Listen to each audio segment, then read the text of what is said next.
1 minute smarter, every market clearer. Welcome to my channel, I'm Claire. Hello everyone and welcome to today's deep dive. I want to start by sharing a brutal truth. Most of the century-old traditional automotive giants we see on the streets today, Toyota, Volkswagen, GM, Ford, may never receive a ticket to the future. These titans are facing a Nokia moment. They must either dismantle their own legacy to embrace a software logic they don't fully understand, or bow down and surrender their souls to their former rivals. I find this absolutely fascinating. Once upon a time, traditional automakers thought autonomous driving was just an evolution of high-speed cruise control. They believed that with enough money, a solid supply chain, and a few more programmers to write code and install sensors, they could master autonomy. Reality, however, has delivered a stinging slap to the face. Let's look closer at the genetic flaws behind this. The strength of traditional car companies lies in precision manufacturing and integration management. They excel at assembling tens of thousands of parts perfectly to ensure they don't break for a decade. This is certainty-based thinking. However, the core of autonomous driving is AI, neural networks, and the management of uncertainty. This requires massive parallel computing, high-volume data iteration, and deep software architecture capabilities.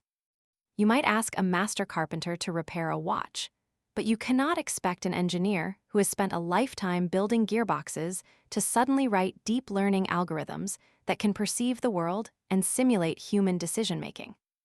Interestingly, data and industry consensus show that the R&D capabilities of traditional automakers in autonomous driving software lag behind the leaders by at least 5 to 10 years.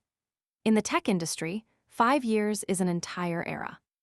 By the time Volkswagen or Toyota sluggishly develops a first-generation mature system, leaders may have already iterated to their 20th version, with data volumes exceeding tens of billions of miles. This means that to survive, traditional car companies must abandon the illusion of self-development and seek technology licensing. But here lies a core conflict, often referred to as the soul theory by SAIC Chairman Chen Hong. If a car company adopts someone else's total autonomous driving solution, the automaker becomes the body, while the provider becomes the soul. The current reality is stark. If you don't surrender your soul, your body will soon rot in the dust of history. So, who can provide this soul? When discussing autonomous driving, Waymo is the mountain that cannot be bypassed. As the crown jewel of Google, Waymo is synonymous with technical leadership, yet it seems to be stumbling on the path to technology licensing. The data reveals 3 nuanced reasons for this. First is cost. Waymo follows a flower-in-a-greenhouse approach, relying on extremely expensive LiDAR, high-definition maps, and sensor suites. This system is nearly perfect under the Arizona sun, but its cost is prohibitive. It is estimated that a complete Waymo Robotaxi solution costs nearly 4 times that of Tesla, for traditional automakers producing millions of cars annually. Cost is the lifeline. Adding $10,000 or $20,000 in hardware costs per vehicle makes it uncompetitive in the market. Second is the limitation of production capacity.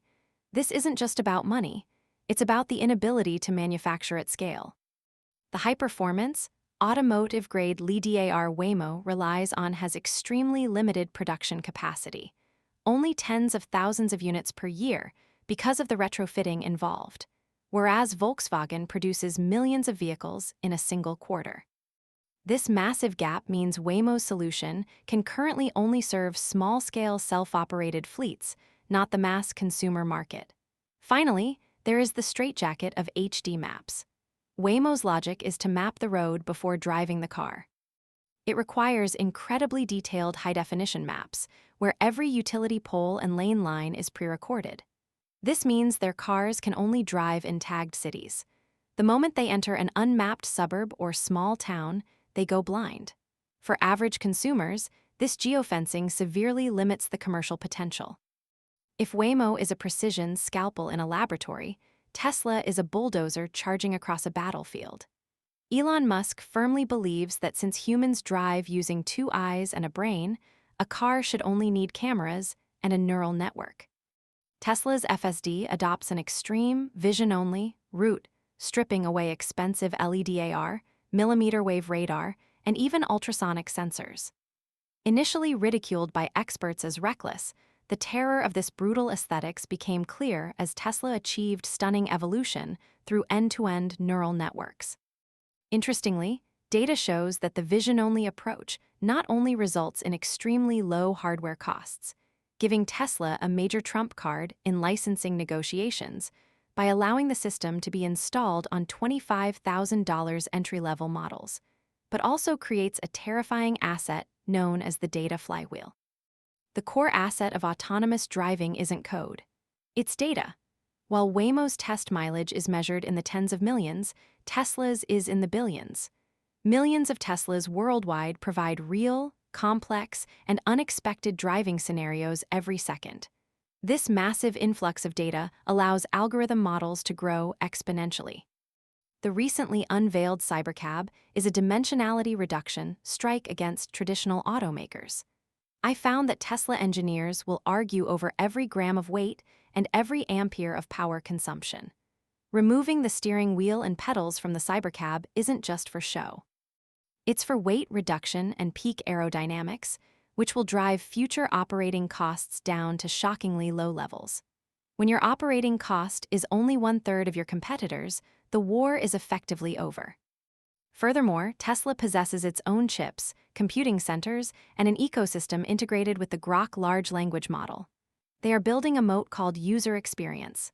Let's shift our perspective to the east.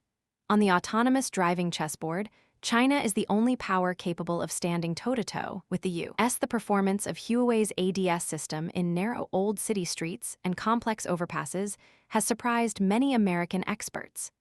Meanwhile, Baidu's Apollo architecture has moved further in commercial operations, launching at scale in multiple cities. However, I also find that Chinese solutions face unique challenges. Most still rely on LiDAR. While China's powerful supply chain has pushed costs to the limit, there is still a gap compared to Tesla's vision-only approach in terms of ultimate energy efficiency and global universality. More importantly, there is the issue of the entry ticket. Technology determines the ceiling, but regulation determines the entry. In the current global climate, if Ford wanted to license Huawei's technology, it would likely face endless congressional hearings and uninformed bans. These non-technical barriers create a massive risk premium for Chinese technology and cross-border licensing. Interestingly, Wall Street predicts the U.S. government might use executive orders to push for unified federal legislation, ending the chaos of fragmented state laws. If this happens, a $1 trillion driverless market will be activated instantly, which for the frontrunner Tesla would be like pouring a bucket of jet fuel into an engine already at full throttle. However, on the eve of this industry transformation, I've noticed a massive cognitive gap tearing open between public perception and capital logic. Traditional automotive media are still discussing whether an interior is luxurious, if the chassis is comfortable, or how many seconds it takes to hit 60 mph. But in the eyes of capital markets and top experts, these metrics have become irrelevant. Experts care about financial models and underlying logic. The final battle won't be about whose leather seats are softer. It will be about who can first achieve unsupervised autonomy and who can drive the operating cost per mile to its lowest point. While traditional reviews obsess over the subjective experience of handling, leaders are discussing power consumption per mile and the convergent speed of end-to-end algorithms. This reversal of the evaluation system strikes at the hidden pain points of traditional manufacturers. If a car is no longer a mechanical product, but a computing terminal on wheels, how much value remains in the manufacturing advantages traditional firms have spent a century building? Their proud, heavy asset model is becoming a heavy and fatal shackle. There is an extremely dangerous death lag here. R&D cycles in the auto industry are long, usually 4 to 5 years from design to mass production. If Toyota decided to license technology today, it wouldn't hit the market until 2029 or 2030 at the earliest. By then, Tesla's Robotaxis might already dominate the streets of major cities worldwide. Furthermore, the battle over taxation rights is fierce. If Tesla licenses FSD to Ford, how is the bill settled? Is it a flat fee of a few $1,000s per car, like Windows, or a cut of every future robotaxi ride, like the App Store? Currently, Musk clearly favors the latter. He wants the taxation rights to the entire transportation industry. Will traditional automakers settle for being mere hardware foundries? This is an ultimate question of survival versus dignity. We stand now at a turning point in history. People tend to overestimate changes in a year or two, but severely underestimate the transformation of a decade. Autonomous driving was never just about how to drive. It is a complete restructuring of energy efficiency, spatial utility, and human productivity. When cars no longer require human drivers, city parking lots will vanish, replaced by green spaces. Millions of lives will be saved every year as traffic accidents plummet. The time once wasted behind the wheel will be converted into immense economic value. In this revolution, I see traditional car companies still trying to protect the internal combustion engine moats they've spent a century building, failing to notice that the floodwaters are already rising from a direction they can't even see. In the future landscape, the names Mercedes and Toyota may still exist, but they might just be well-crafted mobile boxes, while the brain that directs those boxes through the urban jungle will be held by a tiny handful of pioneers.